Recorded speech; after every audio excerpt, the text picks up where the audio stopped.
తన భర్త మరణానంతరం చట్టబద్ధంగా తనకు తన పిల్లలకు దక్కాల్సిన ఆస్తిని తన ఆడపడుచు అక్రమంగా ఆక్రమించుకొని అనుభవిస్తుందని బాధితురాలు ఏడిది ప్రియదర్శిని ఆరోపించారు. తనకు న్యాయం జరిగేలా సంబంధిత అధికారులు గ్రామ పెద్దలు జోక్యం చేసుకోవాలని ఆమె విజ్ఞప్తి చేశారు.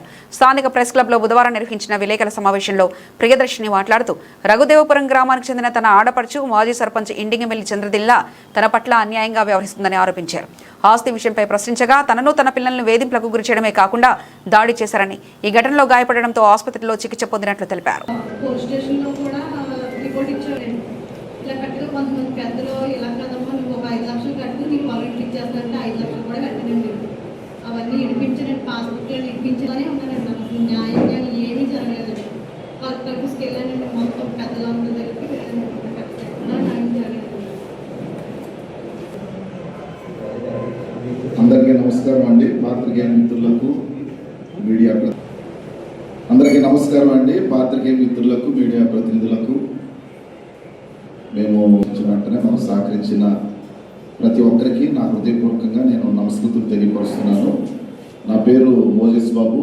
నేను all India Christian council Tatapudi Edida Priyadarshini, ఆ ప్రక్కన ఉన్నటువంటి ఆవిడ తాతపూడి సువార్తమ్మ గారు అనగా ప్రియదర్శిని యొక్క తల్లిగారు ఉన్నటువంటి ఏడిద దొరబాబుకి ఇచ్చి వివాహం చేశారండి. 2006 నుండి 2019 వరకు అబ్బులు గారు ఎయిర్పోర్ట్లో విశాఖపట్నంలో ఉద్యోగం చేస్తున్న కారణం చేత అత్తవారింటి దగ్గర ఉంది. ఈమె 2019 తర్వాత వాళ్ళు రిటైర్ అయిపోయినటువంటి సందర్భంలో రఘుదేవపురం వచ్చేయడం అత్తగారు మామగారు. ఈమె భర్త హెచ్డిఎఫ్సి బ్యాంక్లో ప్రైవేట్ ఎంప్లాయీగా లోన్స్ ఇచ్చే దాంట్లో సెక్షన్లో పనిచేసేవారు. ఆ కారణం రీత్యా వాడు పెట్టిన ఇంట్లో వైజాగ్లో ఉండేదండి.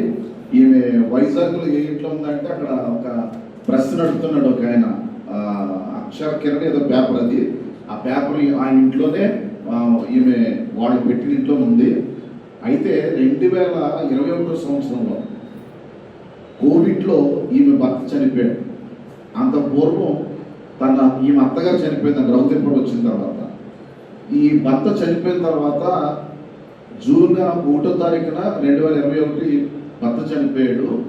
జూలై 14వ తారీఖున ఈమె తెలియకుండా ఆ భర్తకి ఆ తండ్రి పేరట ఉన్నటువంటి ఆస్తిని అనగా ఒక ఇల్లు, 5 సెంట్లు భూమి, 8 గుంచాల పొలం, 8 గుంచాల పైన పొలం, ఇవి చంద్రదేలని ఈమె ఆడపడుచు రఘుదేవపురంలో గ్రామ సర్పంచ్ గారు చేసేది.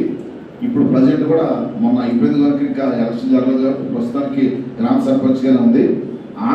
ఈమె తెలియకుండా ఈ 2 ఆడపడుచులు అనగా చంద్రలీల అలాగే స్వాతి అనే ఈమె ఆడపడుచులు ఈమె తెలియకుండా ఆ ఆస్తి అంతా వాళ్ళు రాయించేసుకున్నారు. కలెక్టర్ ఆఫీస్ దగ్గర పెట్టడం జరిగింది, పోలీస్ డిపార్ట్మెంట్లో మన సంప్రదించడం జరిగింది, గ్రామ పెద్దలు సంప్రదించడం జరిగింది. దాదాపు 5 సంవత్సరాల నుండి భయంకరమైనటువంటి బాధలు అనుభవిస్తూ ఉండడానికి ఇల్లు లేకుండా, నిలువ నీడ లేకుండా ఈ 2 పిల్లలు పెట్టుకొని అలాగే చదివించుకుంటూ వెళ్తూ ఉంది. 5 నెలల క్రితం ఇక ఏ దారి లేక తనకి ఏ ఇల్లు లేదు కనుక అమ్మ ఇంట్లో ఎంతగా ఉంటుందని చెప్పేసి అని ఆమె బయలుదేరి తన ఇంటికి వెళ్ళిపోయిందండి. 5 నెలలు అయింది. ఆ 5 నెలల నుంచి అక్కడ ఉంది. ఈ 5 నెలల నుంచి కూడా కరెంట్ ఆఫ్ చేశారు, నీళ్లు లేకుండా చేశారు. తర్వాత ఈమెకు అంటే ఆ భర్త రామకృష్ణ, చంద్రలేల భర్త రామకృష్ణ త్రాగి వచ్చి ఆ నక్కన వీధి కూడా నిలబడ్డం, కుర్రోడు ఆ చిన్న కొడుకు చంద్రలేల చిన్న కొడుకు ఈయన బెదిరించడం, ఆడు కూడా అసభ్యంగా మాట్లాడడం, పిల్లల్ని భయప్రాంతం గురి చేశారండి.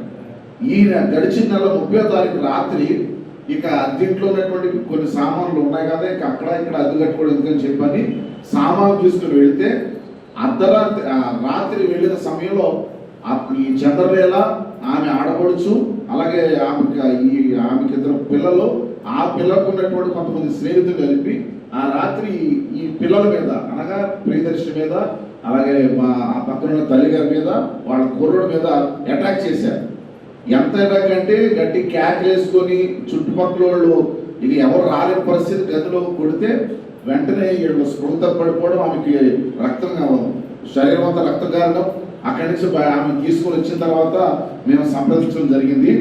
నేను ఈ ప్రెస్ మీట్ పెట్టడానికి కారణం ఏంటంటే ఈమెకు జరిగినటువంటి 5 సంవత్సరాల నుంచి 7 వాళ్ళ ఇంట్లో ప్రవేశపెట్టిన తర్వాత ఇల్లు లేకుండా ఉన్న ఇల్లును ఆక్రమించుకొని, ఆమెకి ఇల్లులు ఉన్నాయి, భూములు ఉన్నాయి, పక్కనే ఆ సొంత ఇల్లు ఉంది, భర్త ఇల్లు ఉంది, అలాగే ఎనగడు వరపేట అక్కడ సొంత ఇల్లు, ఆమెకి 4-5 సొంత ఇల్లు కలిగి ఉండి, ఆస్తులు కలిగి ఉండి, ఒక గ్రామ పంచాయతీ సర్పంచ్గా చేసి ఒక ఆడపిల్లని నట్టేట నిలబెట్టేసి ఈరోజు ఏ సంబంధం లేదు, మా నాన్న నాకు దీన్ని రాసిచ్చాడు, నాకు రిజిస్ట్రేషన్ అయిపోయిందని చెప్పి వీళ్ళకి అన్యాయం చేయడం అనేది ఎంతవరకు సమంజసం అనేది నేను ఈ యొక్క సమస్యని ప్రజల దృష్టికి తీసుకెళ్ళాలి. నా పిల్లల భవిష్యత్తు బాగుండాలంటే వాళ్ళ గురించి నాకు ఈ పోరాటం అండి. నన్ను చాలా అన్యాయంగా హింసించిందండి, ఎన్నో బాధలు పెట్టిందండి, నన్ను చాలా కొట్టించిందండి. ఎప్పుడు నా భర్త నా మీద ఒట్టు మీద చేయలేదు, అలాంటి నా ఆడపడుచు పిల్లలు అందరూ కలిసి నన్ను కొట్టారని నాకు న్యాయం జరగాలి. నాకు న్యాయం జరగకపోతే నేను చావడానికైనా సిద్ధంగా ఉన్నాను. నా పిల్లల భవిష్యత్తు మాత్రం బాగుండాలి.